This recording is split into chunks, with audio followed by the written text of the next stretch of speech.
Hello and welcome to MGR IAS academy. ఈరోజు మనం చెప్పుకోయే ముఖ్యమైనటువంటి ఆర్టికల్ భారత రాజ్యాంగానికి 71 సంవత్సరాలు పూర్తవడం జరిగింది. అయితే నవంబర్ 26వ తారీఖున రాజ్యాంగ అవతరణ దినోత్సవంగా జరుపుకోవడం జరుగుతుందండి. అయితే 2015 నుంచి ప్రతి ఏడాది నవంబర్ 26వ తారీఖున రాజ్యాంగ అవతరణ దినోత్సవంగా జరుపుకోవడం మొదలైందన్న అంశాన్ని అందరూ కూడా గమనించాలి. అయితే 71 సంవత్సరాల రాజ్యాంగ వ్యవస్థలో జరిగినటువంటి మార్పులు సంబంధించినటువంటి అంశాల యొక్క వివరాలు ఏంటో మనం చూద్దాం. ఫస్ట్ ఆఫ్ ఆల్, మన రాజ్యాంగ నవనిర్మాత అయినటువంటి డాక్టర్ బిఆర్ అంబేద్కర్ గారి యొక్క 125వ జన్మదిన సందర్భంగా మొట్టమొదటిసారిగా ఎన్డీఏ గవర్నమెంట్ అనేది రాజ్యాంగ అవతరణ దినోత్సవంగా 2015 నుంచి నిర్వహించుకోవడం జరుగుతుందన్న అంశాన్ని అందరూ కూడా పెట్టుకోవాలి. ఇప్పుడు రాజ్యాంగపరమైనటువంటి అంశాల యొక్క వివరాలు ఏంటో మనము చూద్దాం. బ్రిటిష్ వలస పాలన నుంచి స్వాతంత్రం సాధించుకున్న తరువాత భారతదేశం అనేది 1949 నవంబర్ 26న సగర్వంగా సొంత రాజ్యాంగాన్ని అమల్లోకి తెచ్చుకోవడం జరిగింది. స్వతంత్ర భారతావనికి పటిష్ట పునాది వేసినటువంటి ఈ చారిత్రాత్మకమైన ఘట్టానికి నేడు 71వ వార్షిక వసంతం జరుపుకోవడం జరుగుతుందన్న అంశాన్ని అందరూ కూడా గుర్తుపెట్టుకోవాలి. అయితే రాజ్యాంగ రచన ప్రక్రియలో ఎంతోమంది మహనీయులు పాల్గొని ఈరోజు మన రాజ్యాంగాన్ని తయారు చేయడం జరిగింది.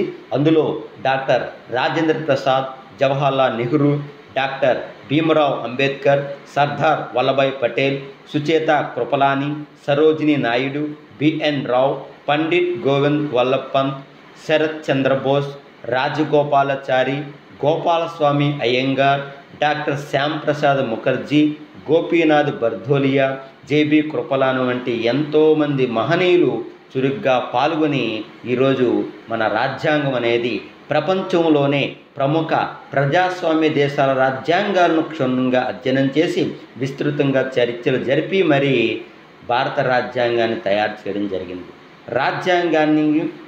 రాజ్యాంగ రచన సంఘం 2 సంవత్సరాల 11 నెలల 17 రోజుల్లో 141 చర్చలు సమావేశాలు జరిపి మరి రాజ్యాంగ పీఠికకు 395 అధికరణలు 8 షెడ్యూల్తో రాజ్యాంగం అనేది రూపం తీసుకోవడం జరిగిందని అంశాలందరూ కూడా గుర్తుపెట్టుకోవాలి. అయితే గడిచినటువంటి 71 సంవత్సరాలలో భారత రాజ్యాంగం అనేది అనేక మార్పులు చేర్పులకు లోనయ్యి 400కు పైగా ఆర్టికల్స్ను 12 షెడ్యూల్కు విస్తరించిందని అంశాలందరూ కూడా గుర్తుపెట్టుకోవాలి. కాలంతో మారుతున్న పౌరుల ఆశలు ఆకాంక్షలను నెరవేర్చడానికి కావలసిన సవరణను చేసుకోవడం జరిగింది. దీనివల్ల మన ప్రభుత్వ పాలన పరిధి ఎంతో విస్తరించిందనే అంశాలందరూ కూడా గుర్తుపెట్టుకోవాలి. అదేవిధంగా కాలం విసిరే సవాళ్ళను ఎదుర్కోవటానికి మన రాజ్యాంగం వెన్నుదన్ను ఇస్తుందనే అంశాలందరూ కూడా గుర్తుపెట్టుకోవాలి.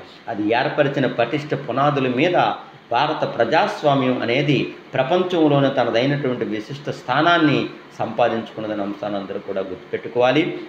ఇంతకీ భారత రాజ్యాంగ లక్ష్యం ప్రజలకు సామాజిక, రాజకీయ, ఆర్థిక ప్రజాస్వామ్యం అందించడమే. అదే కాకుండా జాతి ఆశయాలను శాంతియుతంగా ప్రజాస్వామికంగా అందుకోవాలనే నిబద్ధత మన రాజ్యాంగంలో ప్రతిఫలిస్తుందని అంశాన్ని అందరూ కూడా గుర్తుపెట్టుకోవాలి. అయితే భారత రాజ్యాంగం అనేది కేవలం ఒక చట్టపరమైనటువంటి పత్రం కాదు, సమాజంలో అన్ని వర్గాల హక్కులకు, స్వేచ్ఛ, స్వతంత్రాలకు భరోసా ఇచ్చే ఒక ముఖ్యమైన సాధనం.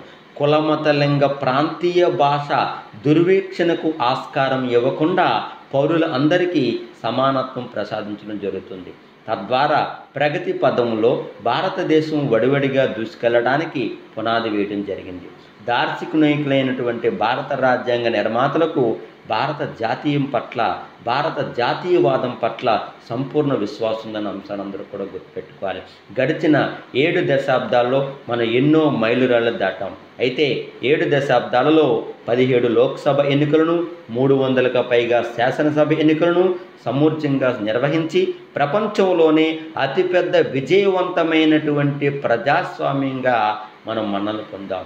కోట్ల మంది ఓటర్లను పాల్గొనే ఎన్నికలను అస్థిరతకు, అరాచకానికి తావు లేకుండా నిర్విఘ్నంగా నిర్వహిస్తూ భారత ప్రజాస్వామ్యం తన పరిణతిని చాటుకుందని మనం గమనించాలి. రాజకీయ అధికారం శాంతియుతంగా ప్రజాస్వామికంగా చేతులు మారగలదని పదే పదే నిరూపిస్తూ జరిగింది. శాసన, కార్యనిర్వాహక, న్యాయ వ్యవస్థల మధ్య అధికార విభజన అనేది భారత రాజ్యాంగ విశిష్ట ముఖ్య లక్షణం. ఒక వ్యవస్థ అధికారాలు పరిధిలోకి మరొక వ్యవస్థ చొరబడే వీలులేని విధంగా రాజ్యాంగం స్పష్టీకరిస్తుందని అంశాలందరూ కూడా గుర్తుపెట్టుకోవాలి. మన ప్రజాస్వామ్య వ్యవస్థలో పార్లమెంటు అనేది సర్వోన్నతమే, కానీ దానికి కూడా రాజ్యాంగ పరిమితులు ఉన్నాయని అంశాలందరూ కూడా గుర్తుపెట్టుకోవాలి. రాజ్యాంగ స్ఫూర్తికి అనుగుణంగా పార్లమెంట్ అనేది పనిచేస్తుంది. పార్లమెంటుకు రాజ్యాంగాన్ని సవరించే హక్కు ఉన్నా దాని మౌలిక స్వరూప స్వభావాలను మార్చడానికి మాత్రం వీలు లేదు. రాజ్యాంగం అమల్లోకి వచ్చినప్పటి నుంచి ఇంతవరకు 100కు పైగా సవరణలు జరిగినా దాని మౌలిక స్ఫూర్తికి మాత్రం ఎట్టి పరిస్థితుల్లో చెక్కు చెదరలేదని అంశాలందరూ కూడా గుర్తుపెట్టుకోవాలి. అయితే భారత రాజ్యాంగ పౌరుల ప్రయోజనాలకు రాజ్యాంగం అనేది అగ్రపీట వేసింది. రాజ్యాంగంలో 3వ భాగంలో 12 నుంచి 35వ అధికరణం వరకు భారత పౌరులకు ప్రాథమిక హక్కులను ప్రసాదించడం జరిగింది. ఇవి అందరికీ సమానంగా వర్తిస్తూ జాతి ఐక్యతను ప్రాతిపదికంగా నిలవరిస్తుందని అంశాలందరూ కూడా గుర్తుపెట్టుకోవాలి.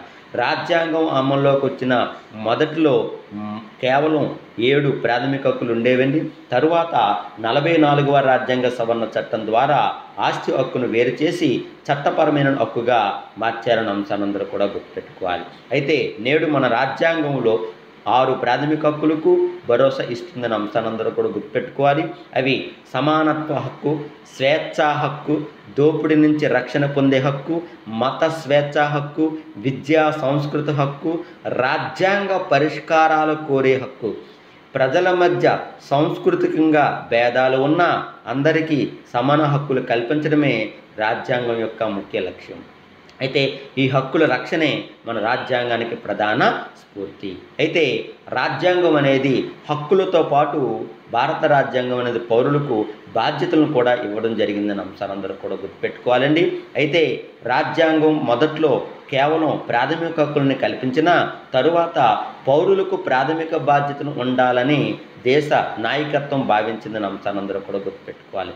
సో 42వ రాజ్యాంగ సవరణ చట్టం ద్వారా ప్రాథమిక విధులను రాజ్యాంగంలో చేర్చడం జరిగింది. నేడు రాజ్యాంగంలో 51 క్లాజ్ ఏ అధికరణలో 11 ప్రాథమిక విధులను పొందపరచడం జరిగింది. వీటిలో 10ని 42వ రాజ్యాంగ సవరణ ద్వారా చేర్చడం జరిగిందండి. 11వ ప్రాథమిక విధిని 2002 సంవత్సరంలో 86వ రాజ్యాంగ సవరణ ద్వారా చేర్చడం జరిగిందని అంశాలందరూ కూడా గుర్తుపెట్టుకోవాలి. అయితే హక్కులతో పాటు మనకి రాజ్యాంగం పౌరులకు బాధ్యతలను కూడా ఇవ్వడం జరిగిందని అంశాలందరూ కూడా గుర్తుపెట్టుకోవాలి. మనం ఎంత ఎక్కువగా హక్కులను మనం వాడుతున్నామో, హక్కులను మనం ఉపయోగించుకున్నాం, అంత తగ్గట్టుగా ప్రతి భారత పౌరుడు బాధ్యతాయుతంగా మెలగాలనేది ఇక్కడ ఇవ్వడం జరిగిందని అంశాలందరూ కూడా గుర్తుపెట్టుకోవాలి. అయితే ప్రాథమిక హక్కులను, స్వేచ్ఛలను అనుభవిస్తూనే ప్రజాస్వామ్యబద్ధులై జీవించి ఉండాలి.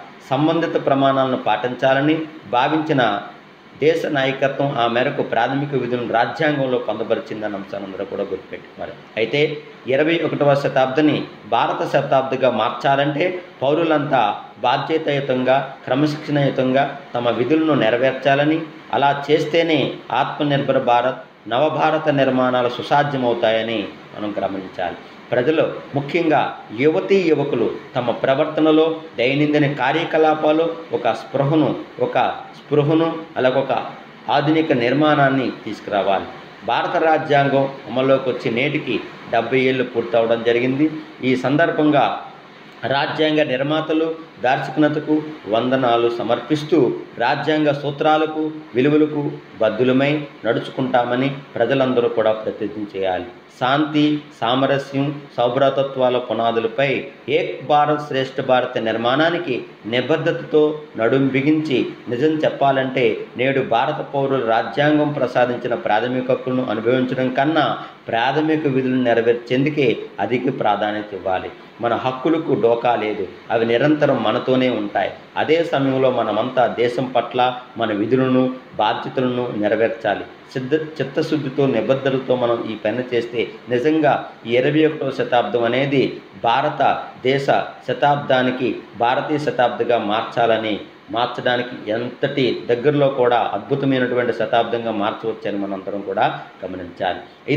ఇదండి ఈరోజు మనం చెప్పుకునే ఇంపార్టెంట్ 71 సంవత్సరాలు పూర్తయిన సందర్భంగా మన రాజ్యాంగ అంశాల్లో ముఖ్యమైనటువంటి అంశాలండి.